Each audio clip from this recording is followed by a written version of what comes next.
Good morning everyone. এতিয়া ৰাতিপুৱা সময় হৈছে 4টা আৰু মই বনাবলৈ আহিছোঁ টিফিন।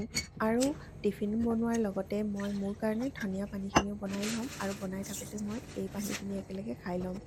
আৰু আজি টিফিনটো মই চিম্পল ৰাখিম। বহুতেই মোক সোধে যে আপুনি ল'ৰা ছোৱালীক ব্ৰেড, জেম, টমেটো কেটচাপ এইবিলাক দিয়েনে?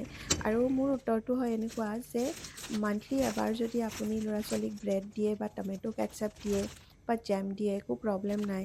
কিন্তু সেইটো যদি হেবিট হয়, যদি ডেইলিয়ে জেম খাইছে, ডেইলিয়ে ব্ৰেড খাইছে আৰু ডেইলি টমেটো কেটচাপ সকলো মানে কিবা এটা খালে যদি টমেটো কেটচাপৰ লগত খায়, তেতিয়া সেইটো অকণমান হেল্থৰ কাৰণে প্ৰব্লেম হৈ যায়। যিহেতু মোৰ ঘৰত টমেটো কেটচাপ নৰ্মেলি নাহে, কিন্তু কেতিয়াবা যদি মই আনো তেতিয়া মোৰ ছোৱালীয়ে টমেটো কেটচাপ কি আজিলৈকে নাজানে আৰু এদিন মাত্ৰ তাই টেষ্ট কৰিছে। তাইৰ এতিয়া 5 বছৰ হ'ল আৰু জেম আজিলৈকে তাই টাচ কৰিয়ে পোৱা নাই। তেনেহ'লে মই এইটো সদায় মেইনটেইন কৰোঁ যে হেল্ডি ফুড হেবিট আমি ইনকালকেট কৰিব লাগে ল'ৰা ছোৱালীক। আৰু আমি যেতিয়া নিজক চেঞ্জ কৰিম, নিজৰ ফুড হেবিটটো চেঞ্জ কৰিম, তেতিয়া অট'মেটিকেলি ল'ৰা ছোৱালীৰো ফুড হেবিটটো চেঞ্জ হৈ যাব।